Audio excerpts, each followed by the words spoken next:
बिस्मिल्लाहिर्रहमानिर्रहीम। अस्सलाम वालेकुम नादरीन, आप यूट्यूब चैनल देख रहे हैं। मैं इमरान ख़ान हूँ। नादरीन, ये वीलॉग मैं एक्चुअली ट्रैवल कर रहा था और ख़बरें अब तक पहुँचानी हैं और एक जगह रुक के मैं ये वीलॉग कर रहा हूँ। जो इंपॉर्टेंट चीज़ें मैं आपके साथ शेयर कर लेता हूँ। सबसे पहले तो एक चीज़ ये है कि सुहेल अफरीदी साहब ने एक नई हिकमत अमली के तहत पाकिस्तान की मीडिया से मुलाकातें करना शुरू की हैं और इस सिलसिले में वो इस्लामाबाद में मौजूद है। मेरी कुछ सहाफ़ियों से बात हुई, मैंने उनसे पूछा कि जी ये सारी एपिसोड क्या है और किस तरीके से आपकी मुलाकातें हो रही हैं। तो उन्होंने बताया जनाब कि हमें बिल्कुल आइडिया नहीं था सुहेल अफरीदी की काबिलियत का, और हम उतना ही जानते थे जितना उनके बारे में प्रोपेगेंडा फैलाया गया था। कभी एक डॉक्यूमेंट्री आ जाती है, कभी दूसरी डॉक्यूमेंट्री आ जाती है, कभी उनके ऊपर संगीन किस्म के इल्ज़ामात लगा दिए जाते हैं। सुहेल अफरीदी जब पहले दिन से वज़ीर आला खैबर पख्तूनख्वा बने, जब DG-ISPR ने इसकी मुखालफत की और उसके बाद उनके बारे में प्रोपेगेंडा किया गया और बार बार ये कहा गया कि जनाब वो एक ऐसे नौजवान को बनाया गया जिसका कोई तजर्बा नहीं है, जो चीज़ों को जानता नहीं है। लेकिन अब जब मुलाकातें की है सहाफ़ियों ने तो उन्हें बड़ी खुशगवार हैरत हुई और वो हैरान हुए कि सुहेल अफरीदी से सवालात जो पूछे गए, ना सिर्फ उन्होंने बड़े तहम्मुल से उसके जवाब दिए बल्कि बड़े तसल्ली बख्श जवाब दिए उन्होंने, और बड़े मिच्योर जवाब दिए सुहेल अफरीदी ने। यानी जो इस वक्त इमरान खान साहब की हुकूमत के नाक़िद हैं खैबर पख्तूनख्वा में, या इमरान खान साहब के मुखालिफ सहाफ़ी हैं, या मौजूदा रजीम को सपोर्ट करने वाले सहाफ़ी हैं, वो भी हैरत अंगेज़ तौर पर ये कह रहे थे कि सुहेल अफरीदी साहब ने कमाल मिच्योरिटी के साथ सवालों के जवाब दिए हैं। अच्छा, इसके अलावा जो है वो सुहेल अफरीदी साहब ने कुछ सवालात भी पूछे, और जो सवालात सुहेल अफरीदी ने पूछे उनके जवाब मीडिया के पास नहीं थे। एक तो उन्होंने कहा जी कि वफाक ने हमारा 3000 अरब रुपया देना है, जिसमें से 2200 अरब रुपया जो हम सस्ती बिजली बना कर देते हैं सारे सूबों को, वफाक को, वो पैसा हमें नहीं दिया जा रहा और ये पैसा हमारा हक़ है। खैबर पख्तूनख्वा के अवाम का हक़ हम मांग रहे हैं, हम कोई भीख नहीं मांग रहे, तो हमारा हक़ हमें दिया जाए और इस सिलसिले में मीडिया अपना रोल प्ले करे। इसके बाद सुहेल अफरीदी ने यह भी बताया एक सवाल के जवाब में कि जो DG-ISPR ने प्रेस कॉन्फ्रेंस की उसका हमें फ़ायदा हुआ, और जो मोमेंटम हमें लगता था कि 2 महीने में या इससे ज़्यादा टाइम लगने में बनेगा, DG-ISPR की प्रेस कॉन्फ्रेंस में वो मोमेंटम फौरी तौर पे बना और उसका काफ़ी फ़ायदा हुआ। एहतजाज के हवाले से सवालात पूछे गए, लेकिन जो सबसे इम्पॉर्टेंट चीज़ है जो मैं आपके सामने रखना चाहता हूँ वो ये है कि सुहेल अफरीदी ने एक सवाल उठाया कि जनाब 7 मरतबा तो मैं अदालती ऑर्डर्स लेकर इमरान खान साहब से मिलने गया हूँ, अब आप मुझे बताएं मैं करूँ क्या। उन्होंने कहा जी मैंने चीफ़ जस्टिस ऑफ पाकिस्तान को ख़त लिखा, मैंने हाई कोर्ट के अंदर पटिशन की, मैंने वज़ीर आज़म से भी रब्ता किया, मैंने वज़ीर आला पंजाब को भी लिखा, मैंने हर वो कानूनी रास्ता इख्तियार किया, यानी असम्बली के अंदर करारदाद तक पास की, हर वो काम किया जिसके ज़रिए से मैं अपने लीडर से मुलाकात कर सकता हूँ। अब आप मुझे बताएं कि मेरे पास कौन सा कानूनी और आइनी रास्ता बचा है जिसको इस्तेमाल करके मैं अपने लीडर को मिलूं। अब देखिए 7 मरतबा एक वज़ीर आला अदालती ऑर्डर लेकर जाता है, लेकिन निज़ाम इतना बेहिस हो चुका है, पाकिस्तान की मिलिट्री एस्टेब्लिशमेंट ने इस कदर बेशर्मी पाकिस्तान के सिस्टम में डाल दी है कि सिस्टम को इस पर शर्मिंदगी भी नहीं होती, सिस्टम परेशान भी नहीं होता, और बड़ी ढिठाई के साथ सुहेल अफरीदी को रोक कर रखता है। अंदाज़ा कीजिए आप, और एक वज़ीर आला को उसके लीडर से मिलने नहीं देता। हालांकि नवाज शरीफ साहब जब जेल में थे तो धड़ाधड़ मुलाकातें होती थी, सहाफ़ी जाते थे जत्थे बना के, 15-15 सहाफ़ी बैठ के लंबी कॉन्फ्रेंस करके आते थे। इसी तरह बहुत सारे दीगर लोग जाते थे, फैमिली तो हर वक्त वहीं पे रहती थी, और रिकॉर्ड मुलाकातें मियां नवाज शरीफ साहब ने की हैं। तो अब सुहेल अफरीदी ने पूछा मैं कौन सा रास्ता इख्तियार करूँ। एक एहतजाज का रास्ता ही बचा है ना, कि मैं एहतजाज के रास्ते से अपने लीडर इमरान खान से मुलाकात करूं, तो इसका मीडिया के पास कोई जवाब नहीं था। एक और बात उन्होंने कही कि नवंबर में कुछ होगा और दिसंबर में बहुत कुछ होगा, यानी एक स्ट्रेटजी है एहतजाज के हवाले से सुहेल अफरीदी के पास। और मैं आपको बता रहा हूँ लगातार मोमेंटम जो है वो पकड़ रही है तहरीक। खैबर पख्तूनख्वा में 1 दर्जन से ज़्यादा जगहों पर एहतजाज हुआ जुम्मे वाले दिन। इसके अलावा आपने देखा कि सिंध के अंदर बहुत बड़े पैमाने पे एहतजाज हुआ, पंजाब में पकड़ दकड़ जारी है, निज़ाम डरा हुआ है, परेशान है कि हम क्या करें कि एहतजाज को रोकें, क्या करें कि हम लोगों को काबू करें। तो वहाँ पे भी लोग काबू नहीं आ रहे, पंजाब में भी, और बड़े पैमाने पे गिरफ़्तारियाँ करनी पड़ रही हैं। लोगों को 3 MPO के तहत गिरफ़्तार करना पड़ रहा है, उन्हें कैद में रखना पड़ रहा है, और DCs लगातार ये ऑर्डर्स जारी करते जा रहे हैं। तो जब आप इन सारी चीज़ों को प्लस माइनस करके देखते हैं तो एक मोमेंटम बन रहा है एहतजाज का। आसिम मुनीर साहब की जो तवज्जो है वो इस्तिस्ना पे और एक्सटेंशन पे है, ये हम सब जानते हैं। लेकिन सूरत हाल ये रहेगी नहीं, ये सूरत हाल तब्दील होगी और हर काम करने के बाद एस्टेब्लिशमेंट को ये लगता है कि वो पहले से ज़्यादा महफूज हो गए हैं। लेकिन हर मरतबा पता चलता है कि अभी मज़ीद कुछ मुश्किलात हैं जिनका इन्हें सामना करना पड़ेगा। 26 नवंबर को क्योंकि 1 साल होने वाला है और आज मुख्तलिफ़ जगहों पे एहतजाज भी हो रहा है, बरतानिया समेत दुनिया के कई मुल्कों में आज एहतजाज होगा क्योंकि एतवार का दिन है और कुछ एहतजाज जो है वो अगले एतवार को किए जाएंगे। पाकिस्तान तहरीक इंसाफ का जो ऑफिशियल मीडिया है उन्होंने सानिया डी चौक की जितनी भी इंटरनेशनल मीडिया ने कवरेजेस की थी वो सारी की सारी कवरेज उठाकर डाल दी है और पाकिस्तानी मीडिया तो कवर कर नहीं सका था। वैसे भी पाकिस्तानी मीडिया की हालत इतनी पतली हो गई है कि कोई भी खबर पाकिस्तानी मीडिया अपनी मर्ज़ी से दे ही नहीं सकता, जो मर्ज़ी कर ले। पाकिस्तानी मीडिया बार बार सोचता है कि वो खबर दे दे, वो बार बार सोचता है कि कुछ ना कुछ तो किया जाए। हम मीडिया के लोग हैं, हमारा रब्ता रहता है पाकिस्तान के अंदर जितने भी हमारे साथी हैं जो न्यूज़ रूम में बैठते हैं तो वो ये बताते हैं कि हम बहुत बेबस हैं। इससे पहले हम कभी भी इतने बेबस नहीं थे जितने बेबस हम आज हैं। ये पाकिस्तानी मीडिया की हालत हो चुकी है बदकिस्मती से पाकिस्तान में। यानी वो मीडिया जो एक घड़ी के ऊपर मैराथन ट्रांसमिशंस करता था, 18 प्रोग्राम एक एंकर ने कर दिए, 2 महीने प्रोग्राम ही इसके ऊपर चले एक घड़ी के ऊपर। तो एक घड़ी के ऊपर जनाब बैठ के वो एक एंकर था, वो तो घड़ी को चूम चूम के जो है वो वीडियोस बना रहा था। एक एंकर है वो ये कह रहा था जनाब ये तो मजहबी बहुत बड़ा प्रॉब्लम हो गया, कोई कुछ कह रहा था, कोई कुछ कह रहा था, कोई कह रहा था सऊदी अरब नाराज़ हो गया। सारों की अपनी अपनी कहानी थी। वो जो सारा मीडिया एक घड़ी के ऊपर बार बार प्रोग्राम कर रहा था ना, वो सारा मीडिया अब 5300 अरब रुपए के ऊपर कोई प्रोग्राम नहीं कर रहा। IMF की रिपोर्ट आई है, पाकिस्तानी हुकूमत के आदादोशुमार है कि 5300 अरब रुपया पाकिस्तान में करप्शन की नज़र हुआ है और रिकवरी डाली हुई है इन्होंने। अब वो रिकवर हुआ अगर वो पैसा तो वो गया कहाँ पे, किसके पास गया, किसकी जेब में गया? यानी कौमी ख़जाने में तो जमा नहीं हुआ।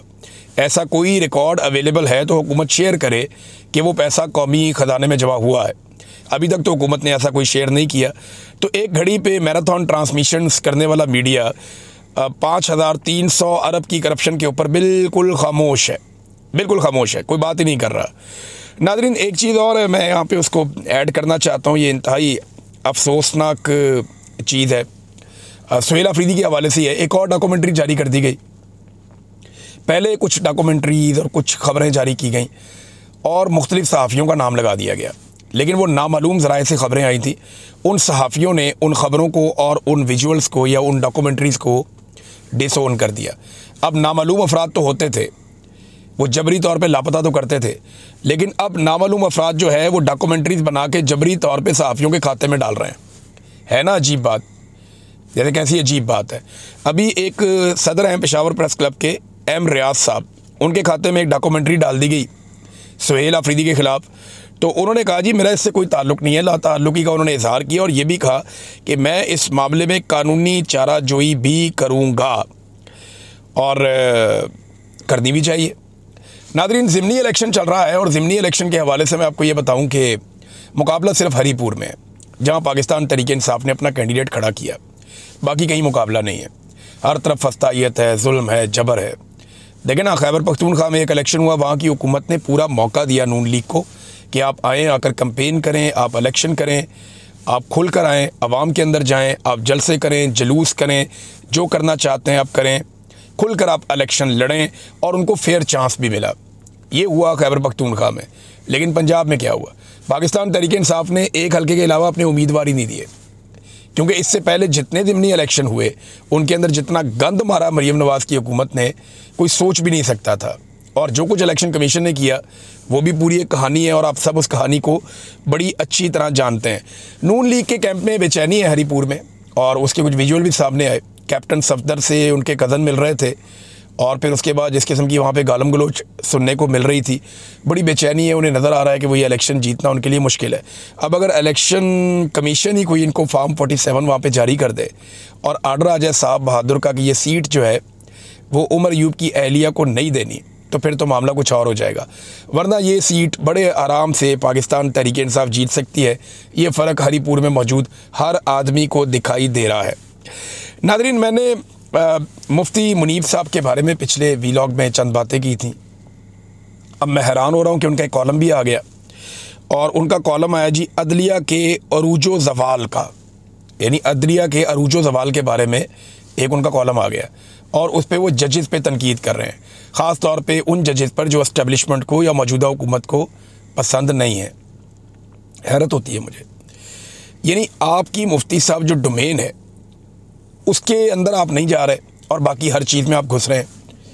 कभी आप अदलिया में घुसते हैं, कभी आप सियासत में घुसते हैं, कभी आप औरतों के मामलात में घुसते हैं, कभी आप ख़ारजी मामलात में घुसते हैं।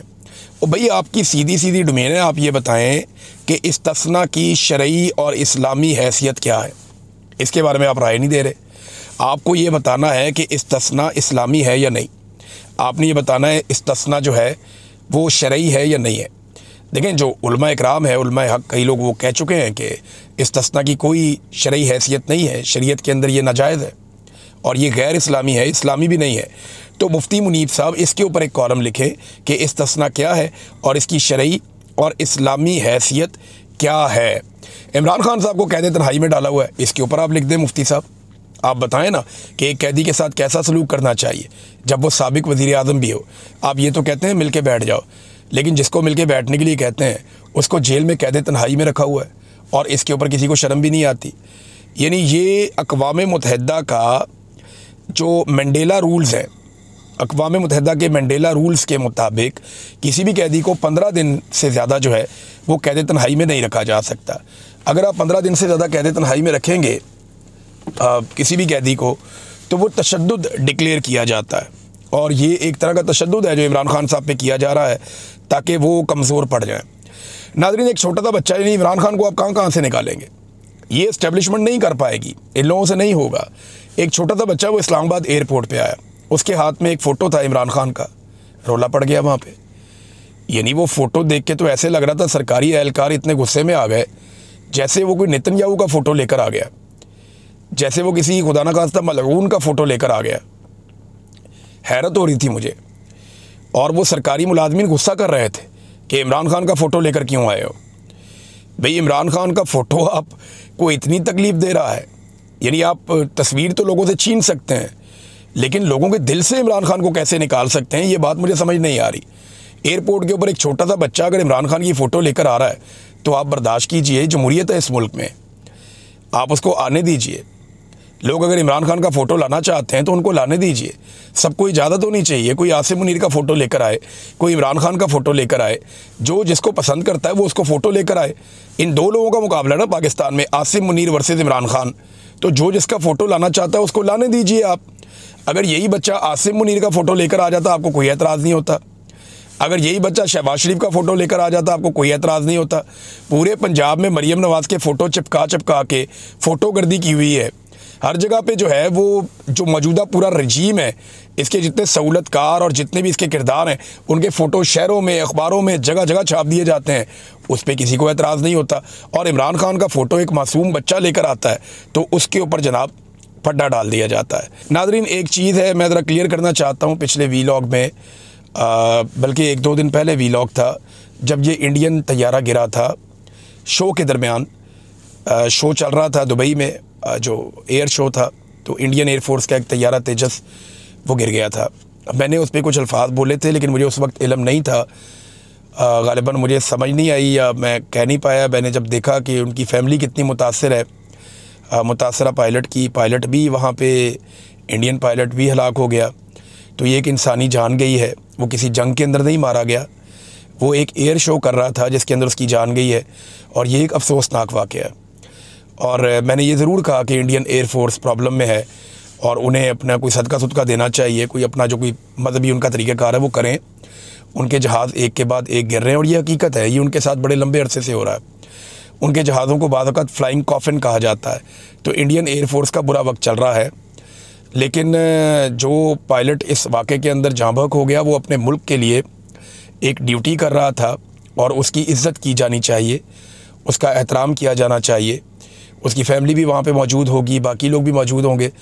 तो मुझे दुख है अगर किसी की दिल आज़ारी हुई मेरी बात से, चाहे वो इंडियन लोग हैं, उनकी फ़ैमिली है, तो मैं उनसे माज़रत चाहता हूँ।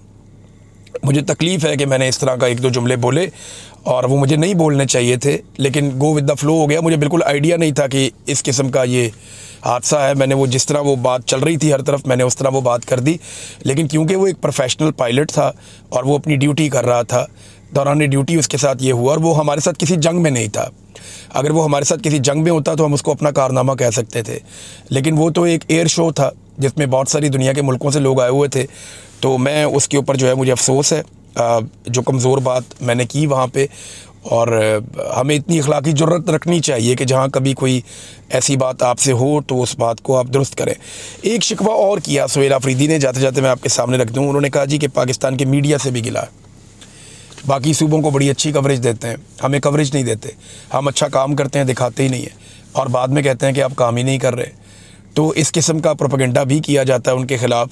फिर उन्होंने बताया कि वो वफाक के ख़िलाफ़ नहीं है, वो अफ़गानिस्तान भी जाना चाहते हैं, वहाँ भी बात करना चाहते हैं और वो हुज्जत तमाम करना चाहते हैं। दहशतगर्दी के ख़िलाफ़ लड़ाई में उन्होंने कहा जी हम अपने वफाक के साथ खड़े होंगे, अपने मुल्क के साथ खड़े होंगे, हम दिल से पाकिस्तानी हैं।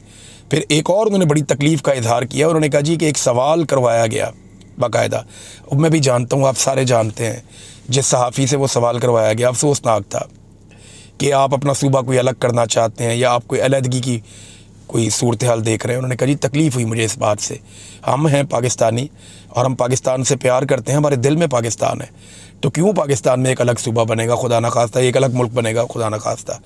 पाकिस्तान दो लख्त हुआ था, वो याया ख़ान की वजह से, उस वक्त की मिलिट्री एस्टेब्लिशमेंट की घटिया और गलीज़ हरकतों और उनकी ज़िद की वजह से पाकिस्तान दो टुकड़े हो गया था। आइंदा ये कभी होना नहीं चाहिए और ना कभी होगा, और पाकिस्तान का कोई भी सियासतदान या कोई भी सियासी जमात ये नहीं होने देगी। सिर्फ एस्टेब्लिशमेंट को अपना किबला दुरुस्त करना चाहिए और जो खेल वो पाकिस्तान के साथ खेल रहे हैं वो खेल बंद करना चाहिए। अब तक के लिए इतना ही। अपना ख्याल रखिएगा, अपने इस चैनल का भी। अल्लाह हाफ़िज़।